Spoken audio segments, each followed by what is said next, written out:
Hi everyone, my name is Mark. Today I want to tell the story of how I went through surgery without anesthesia. Or rather, it was there, but it didn't affect me in any way. It was the only reason I learned something so scary about my family. It changed my whole life, and not just my life. When I was 13 years old, me and the kids in the neighborhood were running around, going wild in Mrs. Vell's old abandoned house. She was a witch. Everybody knew her and avoided her because nobody wanted to get cursed in the back. She was long gone and for some reason had left the house. It was mega old and even smelled a little stinky. A year or two went by and nobody knew anything about her. So me and the guys decided to make her house our meeting place. There was a couch and some dishes and even an old TV. That was all we needed. Hey, Mark! Huh? Have you ever wondered what might have happened to that old lady? I'll tell you more. I never thought about her. That's right, I guess I did. What's bothering you? I think it's a matter of conscience. What do you mean? Eastern wisdom says that only a man whose conscience is not clear before the dead is still troubled by it. What makes you think she's dead? Jackie, you're kinder than you look. Are you crazy? I didn't kill her. Then what makes you think she's dead? That's not surprising considering her character. She only loved Mark, never scolded him alone, and hung out at his gate all the time. Well, not all the time, but she used to.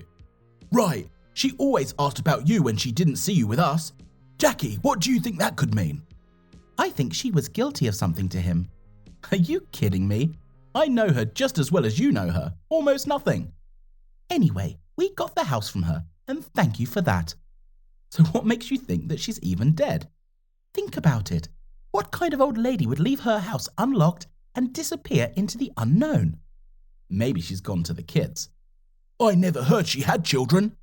Me neither. My dad said she had a daughter, I think, but a long time ago and she died. My grandmother's been out of her mind ever since. She's been running around my house for some reason. Maybe your dad knows more than she told you. I don't think so. Well, even if he did, what's in it for me? Jackie came at me from behind, yelling that I was Mr. Evil. We started laughing and getting pissed off. I miscalculated my strength and pushed the cabinet, and a sharp pain pierced me. The cabinet fell on me, and its old board pierced through my shoulder. The pain was hellish. I didn't remember much else except for Warren's screams. He was my best friend. Maybe that's why he yelled the most. They took me away in an ambulance. They needed general anesthesia to operate on me, to get the board out and stitch up the wound. I lay there moaning in pain. I had no strength left. Then my father ran into the room. He was all pale, confused, and almost passed out himself when he saw a piece of wood in my shoulder. The doctors barely got him out and asked him to wait in the corridor. Dad said he would come in and see me right after the surgery. They put a gas mask on my face, or whatever it was, and I started passing out. I counted to 3 and fell asleep. At first, I felt so good, relaxed. My eyelids got heavy. But then it was like I regained consciousness. Only I couldn't open my eyes. They remained heavy. I couldn't feel anything, but I could hear everything. What? What the hell is this? What's wrong with me? Why am I conscious? Hey, can someone hear me? Doctor, am I here? What did you say? Incision? Where? What incision? Don't! Not that, please! It's going to hurt me! Oh no! I don't feel anything. It's strange. So, I don't feel anything, but I hear it. Alright, that's fine. I calmed down. I continued to lie on the operating table, and the doctors took out this wooden thing and stitched everything up. And when there were a few more strokes to be put on, someone came into the operating room. The doctors started cursing. Who are you? You can't come in here. Get out of here. The voice sounded awfully familiar, but I couldn't remember where I'd heard it. Is he alive? I want to see him. I don't have much time. Grandma, I told you, get out of here. I don't have much time. I have to see him. Will he live? Wait in the corridor. You can't come in here. I can't go in the corridor. I'm going to get the guards. That's when I heard my father's voice yelling. Mrs. Val, what are you doing here? Shouldn't you be far away from here? We had a deal, remember? I wanted to see my grandson. He's not your grandson anymore. He's my son. You stole him from me. I was supposed to raise him. How dare you? We had an agreement. I thought to myself, what the hell? What kind of grandson? What the hell are they talking about? You will be punished for killing my daughter, my poor Hillary. How dare you? I repaid you. You couldn't have kept him as I did. He is my grandson, my blood. I loved your daughter. It's not my fault she died. Mark is not your son. And I know it, but I love him like he's my own. Then the guards ran up and took them both far into the corridor. I lay there shocked. All I wanted to do was run away. Then I fell asleep, and when I woke up, my father was sitting next to me. He asked me how I was, and I couldn't get their conversation out of my head. When I was discharged, I went over to Grandma Vale's house. I just sat down and looked at her room. And then I noticed a photo album on the shelf. I looked at it, and there was a picture of a young father and a girl. They were holding hands, and she was pregnant. The other picture was of me as a little boy, that woman and an old lady. They were holding me and smiling. Someone came into the house. I looked up and I was scared. An old woman was standing there. She was crying, looking at me, and I wanted to get out, but she asked me to stay. Do you know everything already? I don't think so. My daughter was pregnant when she met your father. They fell in love and he was going to marry her. After the wedding, you came into the world. We were happy, everything was good, but my daughter was killed in an accident. Your father was in the car with her, and I was sitting at home with you that rainy evening. After a while, your dad called me from the hospital and told me she didn't make it. And then he took you away from me, and when I tried to communicate with you, he drove me out of town, away from you. But I still used to sneak over here to see you, just for a peek. So my parents aren't my family? I'm afraid not, grandson.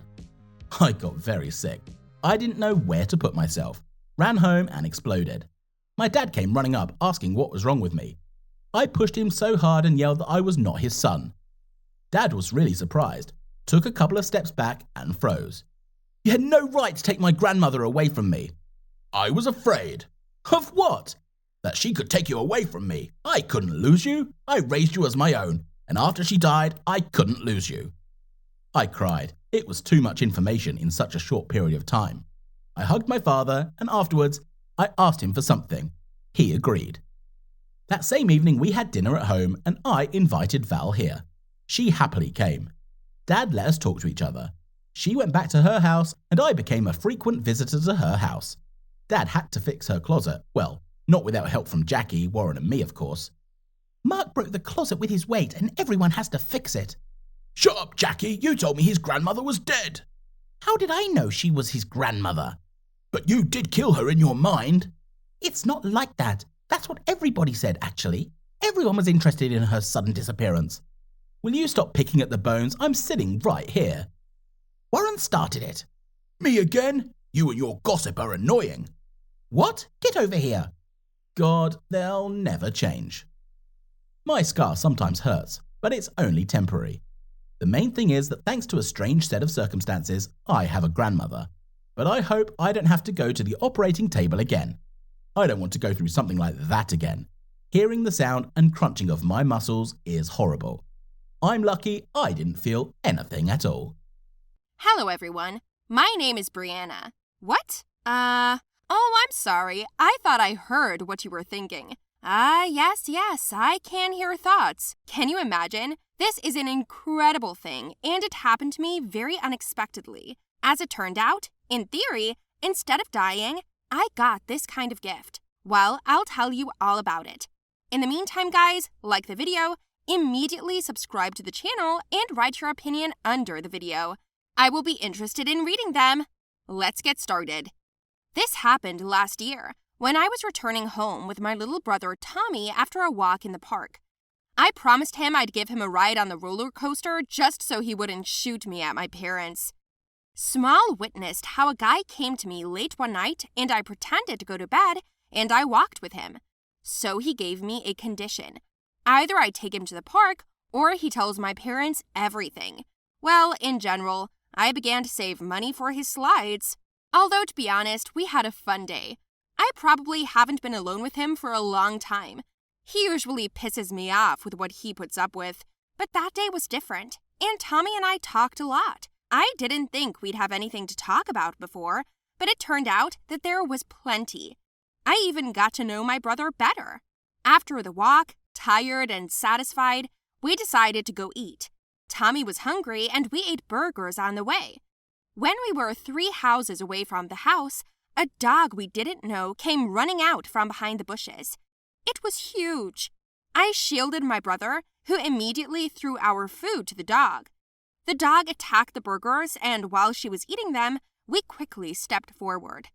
A moment later, I heard the dog running toward us, foaming at the mouth. She wanted to bite Tommy, but I blocked him. Suddenly, I felt a sharp pain in my leg. The dog bit into my leg right on the hip. I screamed so loud that all the neighbors and even my mother ran out. Seeing the picture threw everyone into shock. My mother immediately rushed to us. She threw a slipper at the dog, but she did not let go. I was screaming in pain, and my brother was shaking all over, but I kept protecting him. Suddenly, a neighbor ran out with a shovel and hit the dog, so he ran away somewhere. Whose dog it was, we still don't know. I was bleeding. The dog had bitten through an important artery, and I was losing blood fast. It's good that the neighbors called an ambulance, which quickly took me away. An urgent transfusion was required. I passed out, and when I came to, it turned out that I had a transfusion. Only one nurse came to see me often. At first, I didn't understand why she was so nervous at the sight of me, and then I accidentally heard that she had transfused me with the wrong blood type. Against the background of unfamiliar antigens, I became ill the very next day. I had a fever and couldn't get up. It was so bad.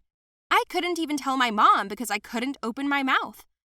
I cursed the nurse in my head. She, by the way, ran away from work, somewhere unknown, just like that dog. Surprisingly, on the 3rd day, I became much better. I even remember how a boy flew into my room. He brought me my favorite French fries and iced tea. I knew how much he also adored potatoes, and the fact that he brought them safely only for me, I was very pleased. Tommy was sorry it had happened, but I wasn't. How could I have done anything else? He's my little brother. Tommy leaned into me and rested his head on my stomach. A few minutes later, I heard his faint sobs. "I could have lost you. You almost died because of me," he said. "Don't ever say that again, Tommy. I wouldn't die for you," I told him, and he slowly raised his head and stared at me with round eyes. "I didn't say anything," he said to me timidly. "I was just thinking about it." At that moment, a slight chill passed over my skin, and I suddenly began to panic a little, just like Tommy himself. He looked at me as if I were an alien, and I put it all down to an accident, saying that I just blurted it out at random. He pretended to calm down, but the feeling of unease remained. When Tommy went home, I was still thinking about this situation. Confident that I wasn't crazy because I could clearly hear these sentences in his voice, I decided to test the theory and went down to the cafeteria. There were a lot of people there, and everyone was busy either eating or thinking, just what I needed.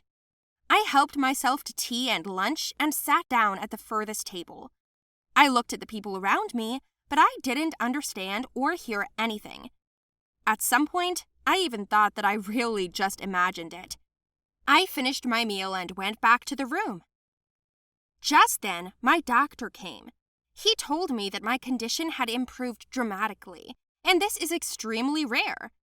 We chatted, and the doctor started to leave. Finally, he suddenly said that I was very beautiful. I was embarrassed. Doc himself was a young guy, and he was very good-looking. At that moment, I was sure he hadn't said it out loud. I suddenly wanted to ask again, but I didn't.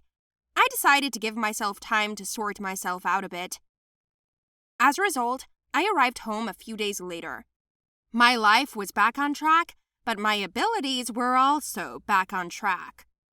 A couple of days after I was discharged, I heard my mother talking to someone on the phone.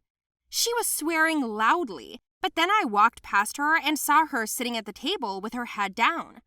My mother's hands fiddled with a glass of water, and I said clearly, I'm not going to let this stuff ruin our business. I'll do my best. So first of all, I will tell Frank. This is my father. Then she grabbed the phone and dialed Dad. I could see that my mother's lips didn't move, but I could hear her words. Yes, it was still creepy and scary, but I did not react as much as before. Then I started listening to my brother, my father, and my mother again. I did not always succeed, but I kind of trained myself, and over time, I learned to hear not only relatives, but even neighbors. I guess you could call my gift psychic or something.